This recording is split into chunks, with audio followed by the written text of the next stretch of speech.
seterusnya. Terus yang dinaikin korban perempuan itu pun masih hidup.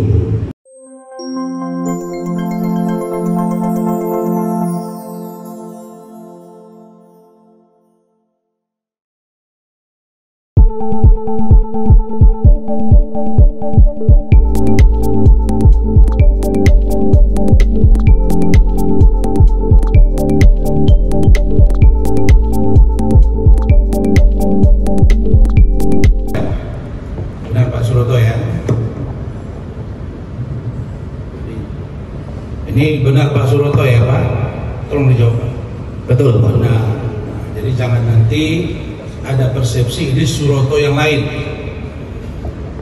Pak Suroto ini adalah saksi pertama yang menemukan almarhumah Vina dan almarhum Eki di flyover Talun. Terima kasih. Bismillahirrahmanirrahim. Assalamualaikum warahmatullahi wabarakatuh. Betul adanya pada waktu tahun 2016 itu saya rutin jam 8 atau jam setengah 9 itu datang ke Polsek Talun. Karena kenapa saya datang ke Polsek Talun? Karena wilayah saya itu di Desa Kecomberan itu tahun 2016 itu lagi rawan-rawannya begal atau geng motor yang bertawuran. 8 malam pagi? Malam jam 9, jam 10, jam 11 itu rawan-rawannya orang pulang kerja itu. Ada pembegalan, ada penjamretan. Kalau pagi jam 2, jam 3, jam 4 itu ibu-ibu orang ke pasar yang dijamret atau yang dibegal. Kembali lagi ke awal, jam 9, jam 21 ya, jam 21 saya patroli ke wilayah kami, PO Pertalun itu belum ada kejadian. Saya kembali lagi ke Polsek Talun, ngobrol. Waktu itu kalau nggak salah ngobrol sama Bapak Kapolsek sendiri. Posisi di luar, nggak di dalam polsek, di bawah bendera, di depan Polsek Talun tapi di dalam. Menunjukkan pukul 10 lewat berapa nggak tahu, tapi jam 10 lewat. Ada pengguna jalan melaporkan bahwa Pak, di jalan tol ada kecelakaan. Saya tidak panjang lebar, langsung meluncurlah ke lokasi kejadian dekat jalan tol PO itu. Ternyata betul di situ sudah ada kurang lebih 10 orang berkerumun di dekat TKP kecelakaan itu. Saya dekat ke situ, naruh motor di pinggir. Setelah itu saya menanyakan, Pak ini kenapa? Nggak tahu Pak, tahu-tahu udah ada 2 korban tergeletak di jalan situ. Pertama yang saya tolong itu adalah yang laki, karena saya nggak tahu itu namanya siapa, saya itu dulu belum tahu. Dek, aku bilang, Dek, itu nggak ada jawaban. Posisi laki itu berdekatan dengan pembatas jalan. Kalau dari kota itu sebelah sana itu wilayah Kepompongan, kalau yang sebelah kiri itu wilayah kami, Desa Kecomberan sendiri. Setelah saya tanyakan tuh, berarti itu gak ada jawaban. Si korban lagi tuh saya balik melumah, kalau orang Jawanya kan itu melumah ya. Itu pun juga nggak bergerak ya. Karena nggak jauh dari korban laki itu ada korban perempuan dan merintih, aduh tolong, aduh dan tolong. Masih. Dan saya fokus ke perempuan. Saya tanya, Dek, kenapa? Gak ada jawabannya ya aduh dan tolong, aduh dan tolong. Nah, nggak lama itu Polsek Talun 2 orang yang itu yang bernama Pak Sujak dan Pak Haji apa ya? Pak Haji lah ya, anggota Polsek Taut itu datang dengan menggunakan mobil patroli polisi, ya. Datang. Mereka kenapa dong? Nggak tahu Pak, tahu-tahu udah Pak Haji Supardi, ya, 2 orang anggota polisi. Jadi untuk klarifikasi lagi ini, untuk mengenai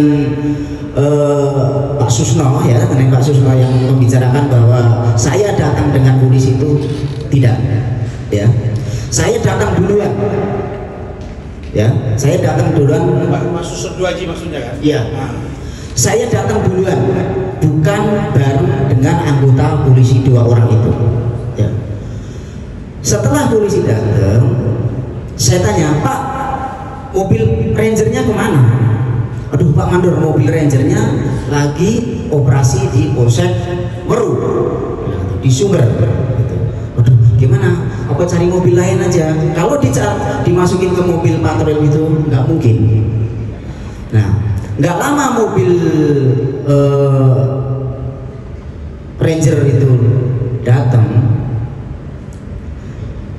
Yang dinaikkan dulu itu korban itu yang laki-laki dulu, dinaikkan ke mobil Ranger. Yang seterusnya, terus yang dinaikin korban perempuan itu pun masih hidup. Dan untuk klarifikasi kembali, sebelum korban itu dinaikkan, waktu itu si korban perempuan itu pakai rok, ya, rok itu sebatas lutut, ya. Rok apa saya tidak tahu, tapi kalau nggak salah waktu itu warnanya hitam, warna hitam, ya.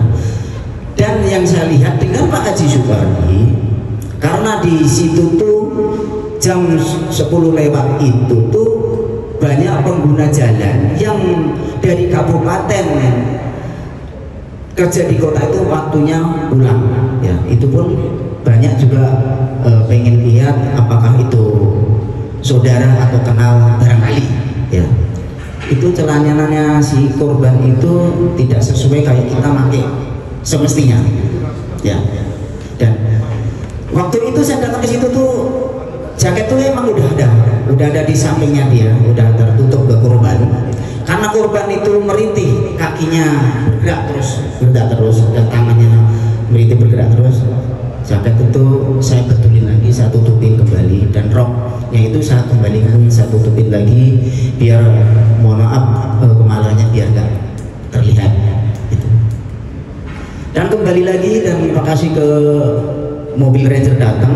Pertama laki yang saya naikkan, kedua kali perempuan yang saya naikkan ke dalam mobil Ranger, ya, bukan mobil patroli, ya, karena ada dua mobil polisi yang datang. Yang terakhir mobil Ranger polisi.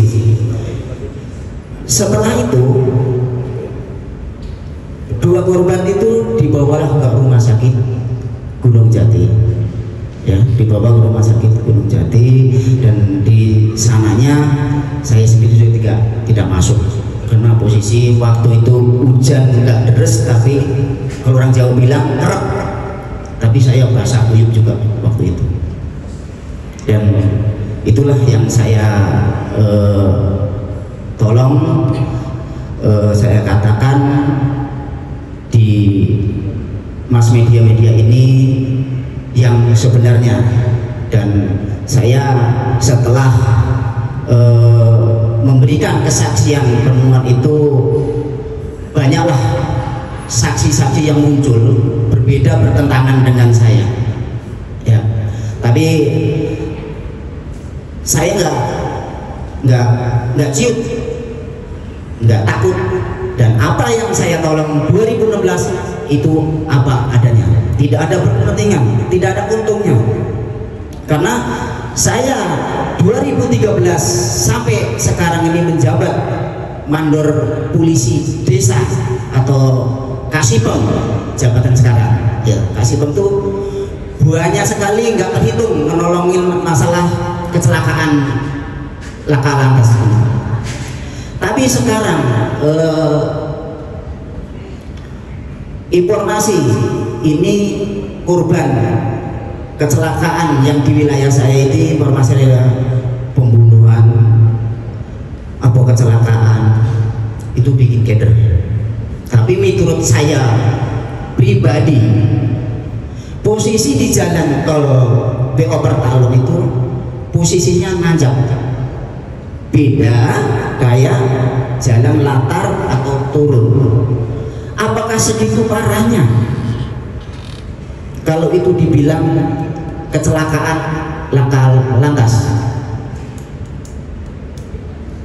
Ya, emang betul di tiang dari ujung ketemu ujung itu ada 8 tiang, tapi dari ujung ketemu jembatan yang tengah itu cuma ada 4. Dari bawah 1, 2, 3, disitulah kedua korban. Emang di situ betul ada tiang yang bautnya bengkok. Apa itu asumsi pihak sana itu nabrak di situ atau gimana, saya tidak tahu. Tapi sepengetahuan saya emang betul adanya dulu itu di trotoar itu, di pembatas jalan itu ada garisan. Apakah karena itu kena step motor atau apa, saya sendiri juga tahu. Tapi inisiatif saya yang udah pernah saya tolong kurang lebih 8 atau 50-an orang yang saya tolong, sedikit banyak saya tahu lah itu kecelakaan atau apa, saya tahu. Tapi saya pribadi untuk menjelaskan ini, kedua korban ini bukanlah kecelakaan. Pasti ada yang membunuhnya atau apa, berita-berita kayak gini kan udah tahu semua, dan pelakunya juga belum tahu siapanya. Tapi mohon, ini pasti bukan kecelakaan gitu, bro. Baik.